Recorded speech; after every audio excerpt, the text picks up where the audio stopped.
네, 무릎을 탁 치게 만드는 명쾌하고 속 시원한 정치 분석 시간입니다. 무릎탁도사 대한신당의 박지원 의원, 오늘은 전화로 만나봅니다. 자, 의원님 나와 계시죠? 네, 안녕하세요. 박지원입니다. 네, 지역구에 가 계신가요? 네, 오늘 목포에서 제가 처음으로 출판 기념회에 있어서 네. 스터디오에 못 나가서 미안합니다. 아, 출판 기념회가 이번이 처음이세요?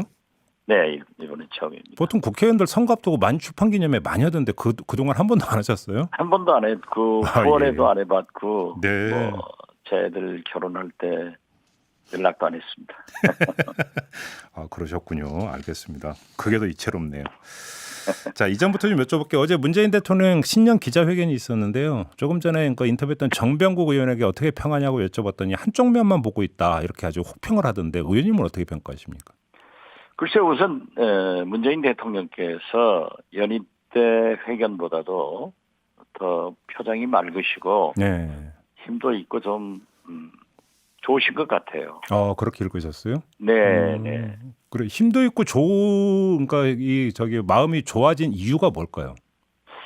저는 아무래도 문재인 대통령이 평소에 강조했던 선거구 조정, 네. 공수처 신설, 검경수사권 조정, 네. 특히 거기에다가 정세균 총리의 네. 인준까지 문안이 되고 보니까 예. 아무래도 당신이 공약하고 추진했던 아하. 그런 개혁 입법과 예. 새 총리의 인준이 무난하니까 예. 기분이 좀 홀가분하고 아. 좋았다, 저는 그렇게 느꼈습니다. 그렇군요. 숙제를 다 하고 난 다음에 그 홀가분함 딱 정리하면 이런 거네요, 그러면. 그렇습니다. 네. 예.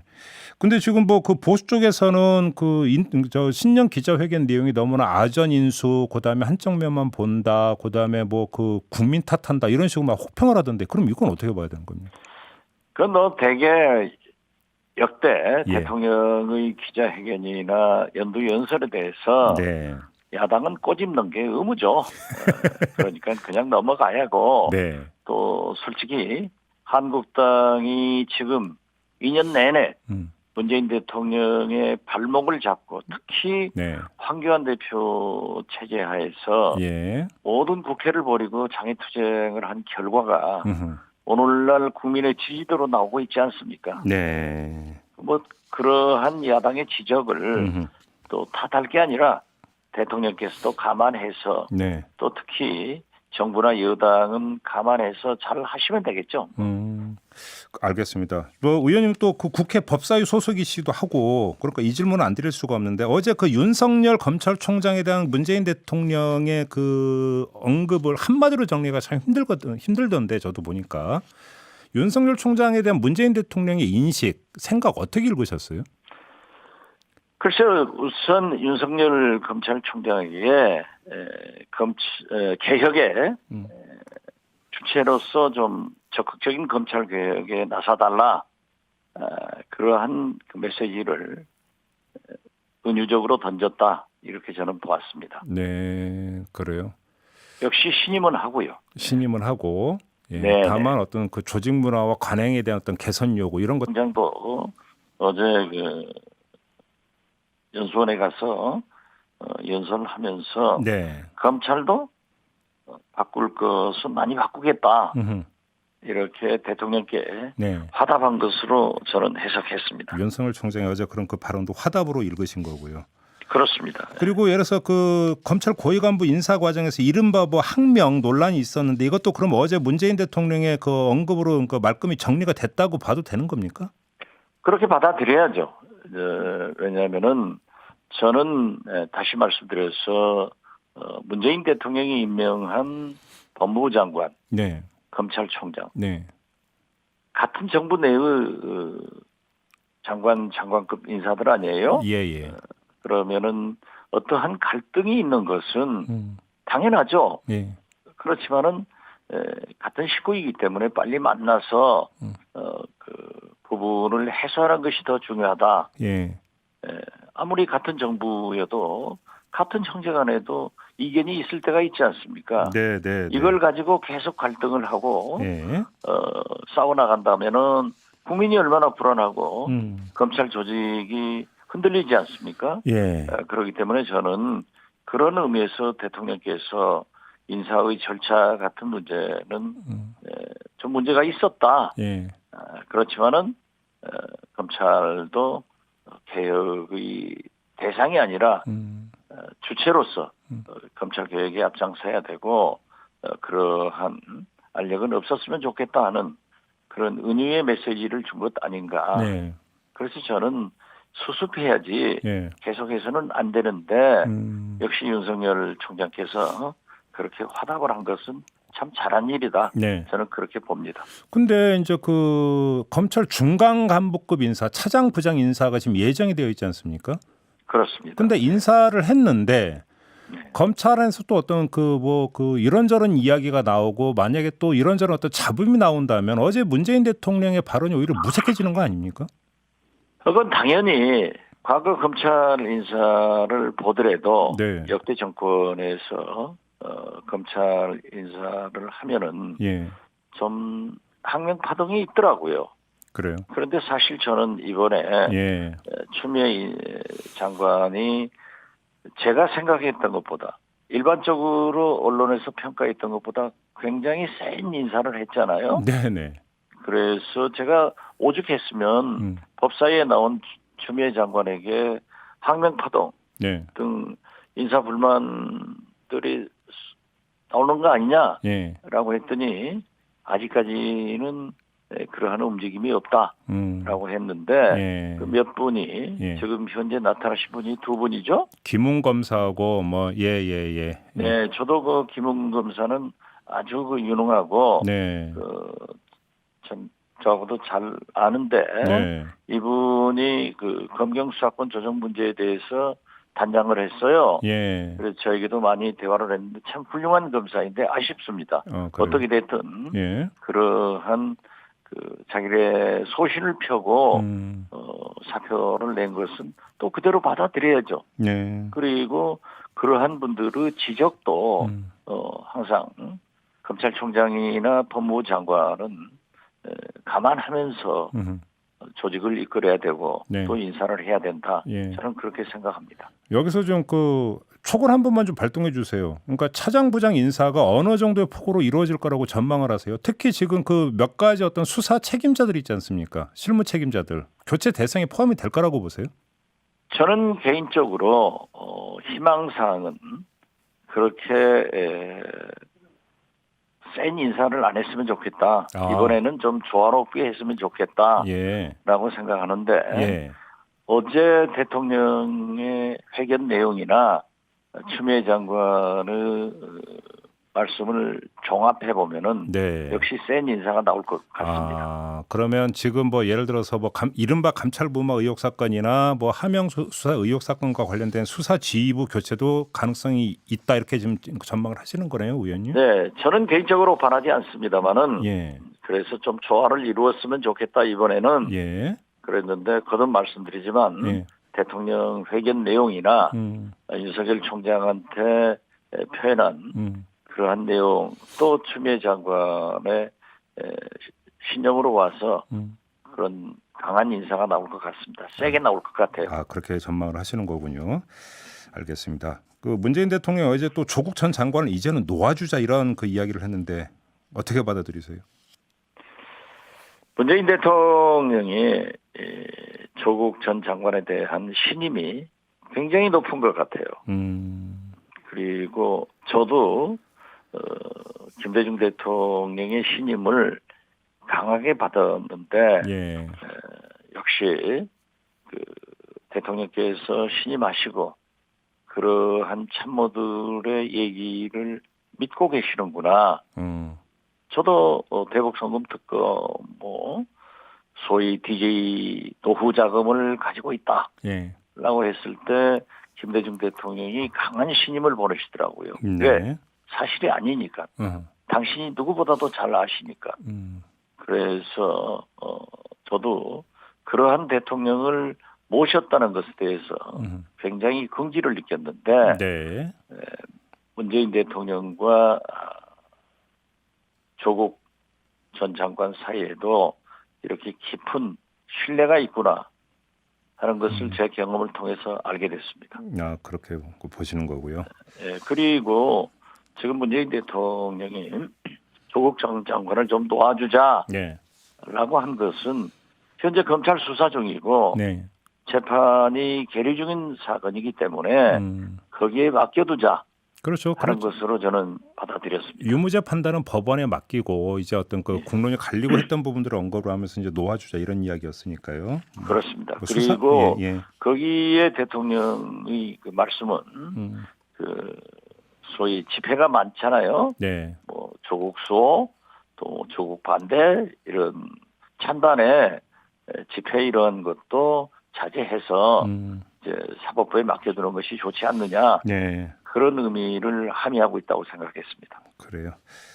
알겠습니다. 뭐 사실 어제 기자회견 내용을 그러니까 짚자면 뭐 끝까지 가도 시간이 부족할 것 같은데 요거 하나만 여쭙고 그냥 정치 하나로 넘어가겠습니다. 이제 남북 관계 부분과 이제 신년사에서도 언급을 했는데 북한에서 날아온 그 이야기는 되게 매정한 이야기였는데 어제도 또 그 같은 취지의 발언을 하면서 외교는 공개된 게 다가 아니다 이런 요지의 말을 했는데요.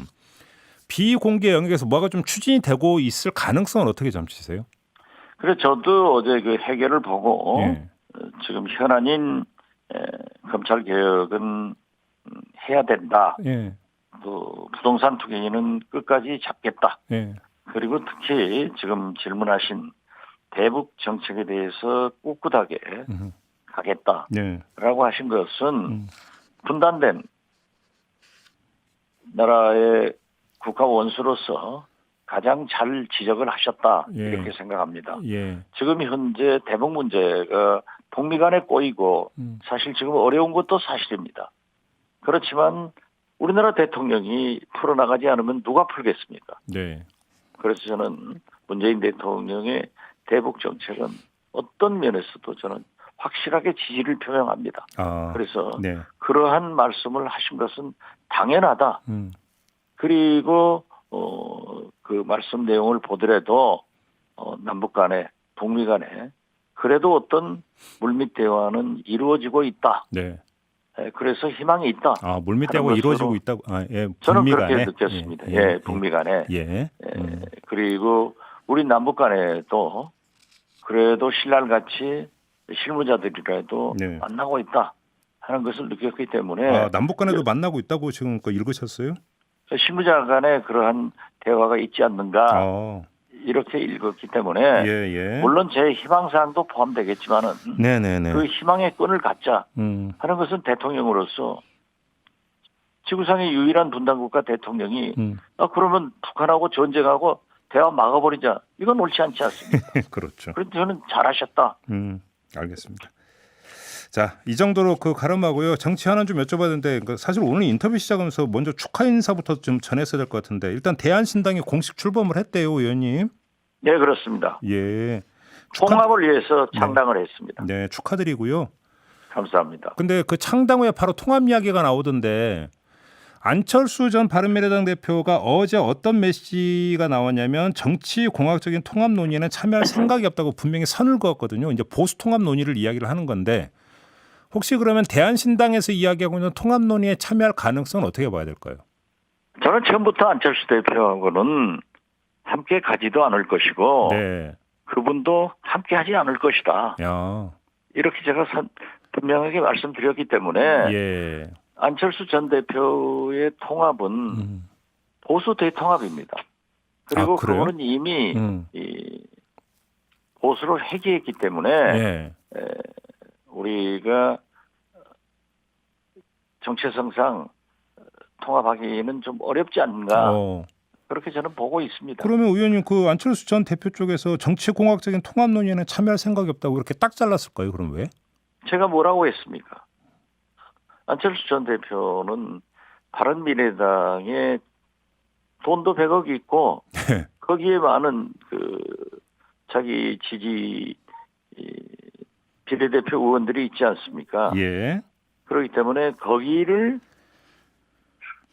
기본으로 해서 정치 활동을 재개할 것이다. 네. 문제는 손학규 대표와의 어떤 관계가 되느냐. 단 손학규 대표가 안철수 대표가 귀국하면은 그대로 넘겨주겠다라고 했는데 그러한 것이 지켜질까? 또 알력으로 나올까 하는 것은 잘 모르겠어요. 그렇지만은 저희 대한신당은 진보 세력의 통합을 부르짖는 거죠. 네. 그래서 진보 대한신당의 창당은 진보 세력의 통합을 위해서 창당했다. 좀 이율 배반되는 경우도 있지만은 네. 우리가 지금 현재 문재인 대통령도 집권 초에 연정 얘기가 나왔을 때 만약 연정을 했으면은 진보 세력이 187석이었습니다. 네. 그렇게 되면은 법과 제도에 의한 개혁은 다 이루어졌을 거고 또 개헌까지도 성공했을 확률이 굉장히 높습니다. 네. 그렇지만은 그 연정을 하지 않고 각자 도생을 했기 때문에 사실상 문재인 대통령이 2년 반간 법과 제도에 의한 개혁은 못했지 않습니까? 네네. 그러다가 이번에 4+1 이제는 5당 체제가 됐습니다마는 그 위력이 이번 정치개혁, 공수처, 검경수사권 조정, 정세균, 인준 이렇게 나타났지 않습니까? 네네. 그렇기 때문에 저는 이 시대 제가 보는 이 시대 최고의 개혁은 총선 승리, 진보개혁 정권의 재창출에 있다고 봅니다. 네네. 그래서 분열된 보수를 향해서 진보도 분열되면은 그 결과는 모르기 때문에 네. 우리끼리라도 분소, 즉 바른미래당 일부, 평화당, 무소속, 네네네. 우리 대한신당이 통합해서 혼합에서는 1대1 가고 비혼합권에서는 연합하면은 알겠습니다. 우리 진보 세력이 승리할 수 있지 않느냐. 예. 총선에 승리해야만이 진보 정권이 재창출된다. 그걸 얘기하는 겁니다. 알겠습니다. 요것만 좀 여쭤볼게요. 안철수 전 대표 얘기 나왔으니까 그냥 짧게 20대 총선에서 국민의당 바람이 분 그 발언지가 호남 아니었습니까? 근데 지금 네. 이제 의원님께서 호남의 바닥 민심을 잘 아실 것 같으니까 여쭤보는 건데요. 안철수 요인은 이제 호남에서 거의 그러니까 소멸돼 버렸다 이렇게 평가하세요? 소멸됐고 네. 물론 일부는 있겠죠. 네. 그렇지만 전체적인 분위기는 한 번 속지 두 번 속냐 이겁니다. 뭐에 속은 거예요, 그러면? 호남은? 속았다고 보는 그 속았다는 게 어떤 걸 의미하는 건가요? 이 호남에서는 김대중 대통령의 햇볕 정책을 굉장히 큰 이념으로 생각합니다. 그런데 안철수 대표가 대통령 후보가 돼가지고 네. 처음에는 예. 국민의당 자체가 김대중이다 했다가 나중에는 햇볕 정책을 거의 부인하고 보수로 회귀하기 때문에 예. 이러한 일은 다시는 안 하겠다 하는 겁니다. 알겠습니다. 짧게 마지막으로 이 질문 드리고 끝내겠습니다. 지금 이낙연 전 총리가 됐습니다. 종로 출마는 기정사실인 것 같고요. 황교안 대표의 종로 출마 가능성은 어떻게 점치십니까? 황교안 대표는 이낙연 총리 제가 어제 만났습니다.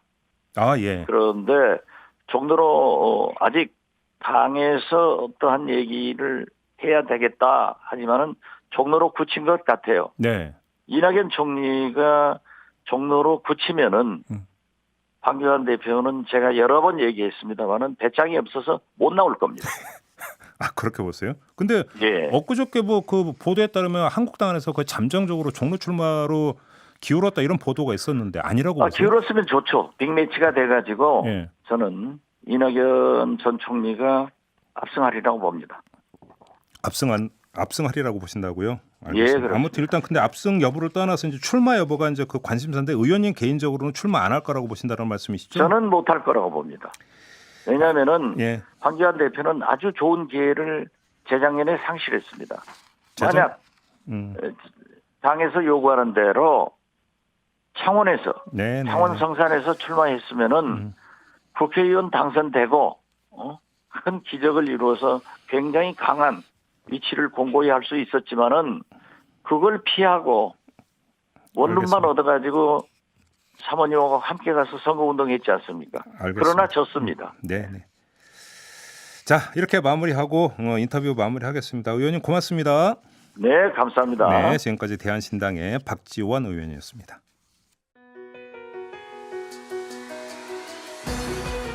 이슈의 핵심을 꿰뚫는 예리한 시선, 믿고 듣는 진품 시사 김종배 시선 집중.